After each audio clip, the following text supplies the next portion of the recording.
Ivan Pavlenko from Family to Family, Chapter 1, Part 5.2, School Years and Labor Steps, read by Natalia Buzova.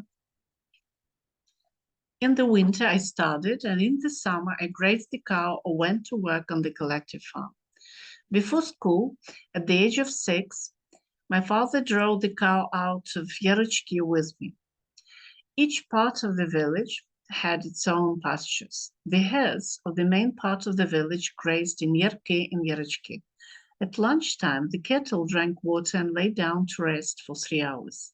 And we gathered together, untied our bags with food, bread, milk, cucumbers, apples, but our bags had been generous, while our parents were the owners themselves. After dinner, we bathed and played various games. There were many wells dug by the shepherds in Yerki with very good water, as well as in Zholobok. When the heat came in June with mosquitoes and flies, we drove the cows home for lunch. For 5 years of being among the shepherds, my knowledge about the surrounding nature expanded. I learned almost every kind of grass and weed that the cattle either willingly ate or did not eat at all. I learned to recognize birds, a hawk and a tern, a jackdaw and a jay, a crow and a rook, as well as a quail, a yellow-bellied bird, a woodpecker, a thrush, a lark, and many other small birds.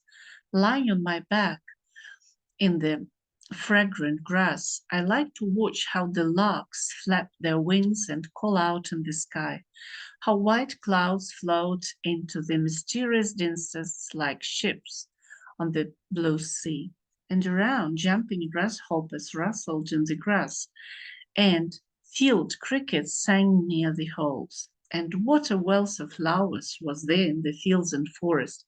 Fragrant bluish thyme grew on the hillocks, which our mother dried and put for the winter. Cornflowers were turning blue in the rye, and daisies were turning white above the road like the renewal of green grass, and buckwheat, clover, and asparagus smell like honey. The forest had their own flowers. Snowdrops were the first to appear in the spring. The snow had not yet melted, and it was already peeking out from under the bush with a blue eye. Violets, yellow primroses, bells appeared behind it, and in the summer there was a sea of them, and all of them were somehow useful, medicinal. Motherwort, chicory, St. John's wort, immortal, periwinkle, lily of the valley. The best water flower was the white lily. It was just a queen. In 1935, my father was in charge of the field brigade, and after I had graduated from the fourth class, I went to work on a collective farm, and my younger brother Vasil began to head the cow. I was 12 years old then. I was a peddler of drinking water to women who were thirsty in the heat, and at the same time, I helped the cook who cooked dinner for the same women. My working day began with the fact that in the morning I harnessed a horse to a two-wheeled barrel of 20 or 30 buckets, drove up to the artillery well and poured water, and then drove it to the field, to the beet plantations. When the sun began to shine brightly, I took a bucket of water and a small mug in my hands and went to the women. And there were up to 100 people from 3 brigades. I approached each one and asked, "Aunt, do you want to drink?" And so I went around everyone once or twice before lunch and after lunch, returning several times to the barrel for water. Some women drank the mug of water, others also poured into a bottle. I used to walk almost all day. The legs hurt at first, and then they got used to it, but the hand with the bucket hurt constantly. I was charged half a working day per day for my work, so I earned 200 grams of grain.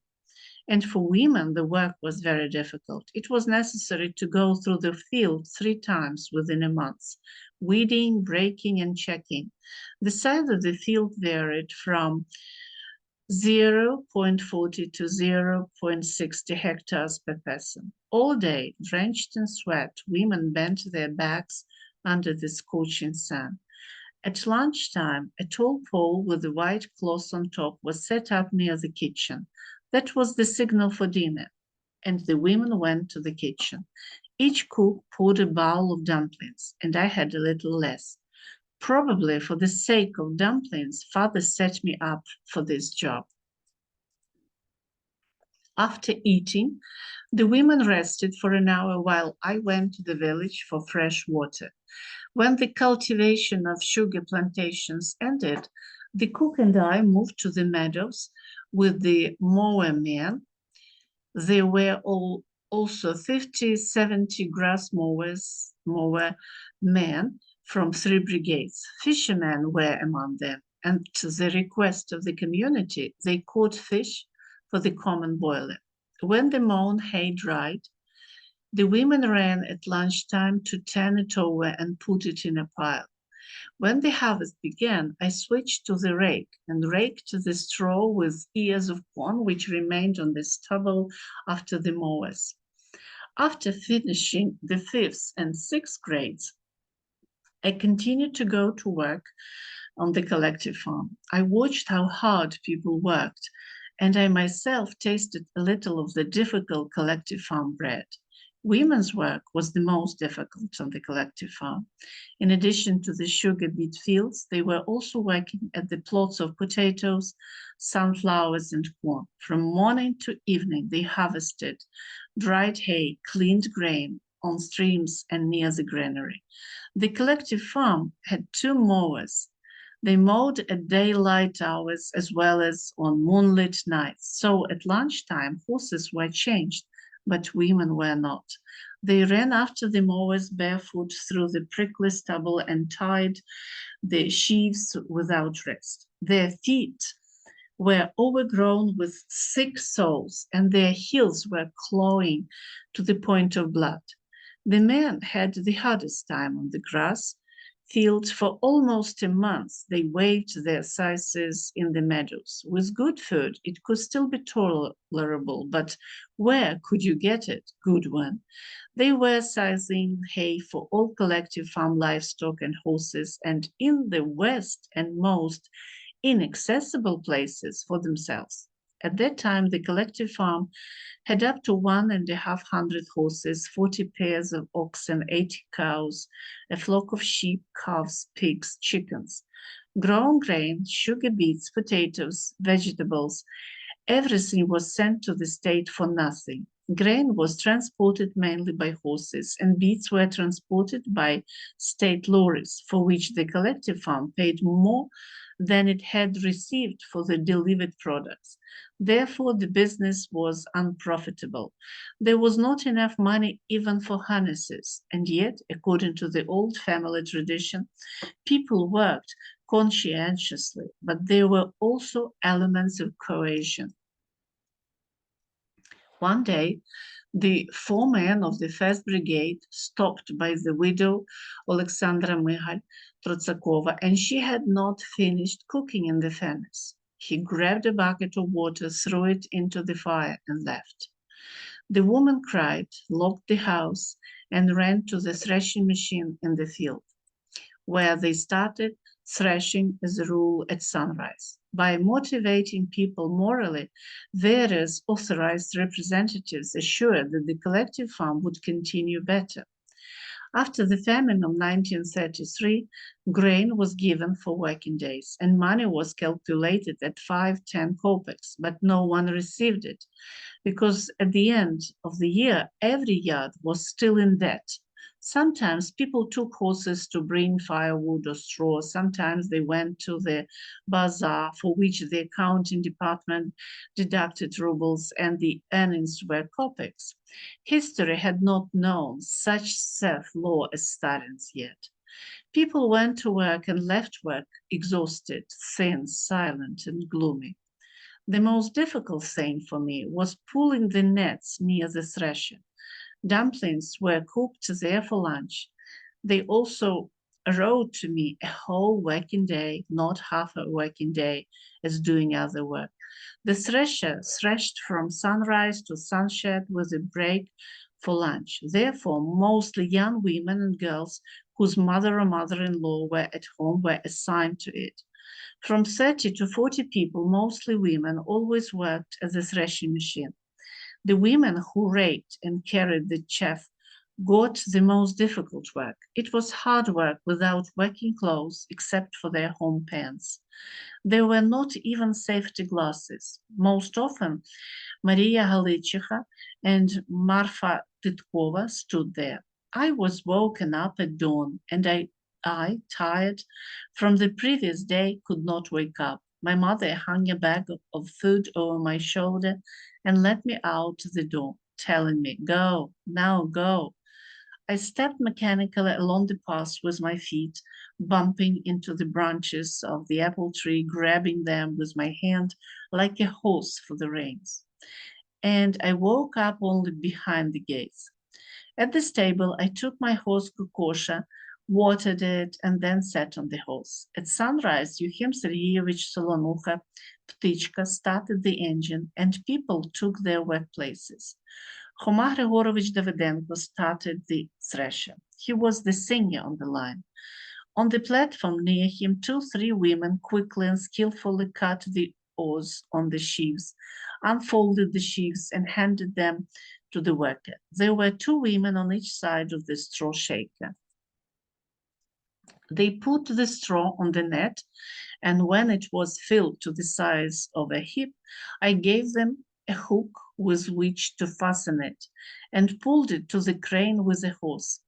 There, 4 strong men lifted it, where 2 workers guided the net to a certain place, took out the hook, and the straw fell out. I dragged the empty net to the straw shaker again. There were always 2 of us, net men, and we barely had time. The net was pulled at a run, which was 50 meters. It was especially difficult with the onset of heat. When the air was hot, you couldn't breathe and you couldn't hide from the sun. During the day, you ran so much that your legs hurt, especially the bones in the lower joints. Over the summer, I tanned like a gypsy, but I was never sick with anything, neither in summer nor in winter. There was a cough, but nothing serious. I was thin but strong and fast. I liked to fight with my peers, climb trees and ravines. I could swim well. That is why I endured hard work at the threshing machine. There were no days off and holidays on the collective farm, especially in the summer. Will it rain? Or will the thresher be transported to a new harvester? Then there was a respite for a day or 2. It was easier in winter. Only farm workers, grooms, and foragers went to daily work. The forge, workshop, and granary worked almost continuously. Beetroot women carried manure to their fields. Some other work was also performed, but as soon as the river froze, everyone rushed to the meadow to cut reeds. It was used to warm houses. It was sold to people from other villages as building material. It was used on the ceiling and for the walls. It covered the roofs of houses and sheds. Firewood and vines were also picked up in the meadow for fencing the courtyards. And all that was carried by themselves, with their own sledges, which were in every yard. Men went to cut reeds for a whole day and filled up to 100 pieces. With the money earned, they paid taxes and bought kerosene, salt, chalk, and maybe some clothes or shoes. And we children went to school. And at weekends, we went skiing, sledding, and skating. Everything was homemade. Skis were made of staples from an old tub. We made the skates from cow droppings in the form of a bowl. They were doused with water and frozen. Such a log flew from the mountain like a rocket, but if it hit someone, it could break to pieces. After finishing the 7th grade, I no longer went to work on the collective farm, but began to prepare for admission to Lochvitsa Pedagogical School. At the same time, I went to Solitsa to swim and fish with a fishing rod. There was a willow tree leaning over the water, from which we jumped into the river. The best fish was caught in the morning when it was quiet and wildless. I brought home no more than 1 or 2 kilograms of small fish. On Sundays and holidays, my friends gathered by the lake. Єгор Саміленко, Іван Мерека, Іван Мовчан, Сашко Шиш, Гриша Стрілець, Ivan Bandura, as well as girls, Olga Panteleimon, Polka Turlai, Natka Badrai, Uliana Avramenko, Katarina Babaika. We divided into parties and played ball and different games. Or we went to the forest and played chapaya. Our father was foreman for 2 years and then became a salesman in a store. There he freshened up a bit. He soon had a new coat, trousers and shirts, and my mother had coats and skirts. More and different goods began to be brought to the village on the collective farm. A kilogram of grain or more was already given per working day. The work itself also became easier. The first combined harvesters appeared. The number of tractors increased. A new 7-year school was built in the village where more than 200 children studied. A club was opened in the house of Dmitro Padalka. Movies were brought to the club twice a month and shown. The Last Camp, Elim, Jurbars, Ivas and the Avenger, and others. I really wanted to see them, but I didn't have the money. In the club, the little children climbed onto the benches where the adults were sitting, but the cinema operator had them go outside. We plastered the outside of the windows and watched movies that way. A string orchestra of guitar, mandolin, and balalaika appeared, as well as checkers and dominoes. The drama club started. My mother was elected a member of the village council. Since my mother sang well, she was cast in the role of Natalka in the play Natalka Poltavka, and my father was cast in the role of Mykola. Peter was played by the head of the club, Mikhailo Gudkiv. Vyborny was played by Zakhar Shostak. Vodny was played by teacher Alexander Romanovich Prokopenko, and Terpelicha was played by the head of the village council, Anna Pavlivna. The play was a great success. Not all people fit in the club, so it was staged on the following Sunday as well. In the meantime, official propaganda announced to the whole world about the successes of socialist construction in the USSR. Of course, they were. New plants and factories had grown up. Bicycles of the Ukrainian brand appeared in the village. They talked about the exploits of Cheluskin residents, Chkalov and Romov, the heroes of Hassan and Kalkin Gol, the labor achievements of Alexei Stakhanov and Maria Demchenko, the steelworker Mazai and the machinist Krivonis. But much of it was ostentatious, directly ordered advertising.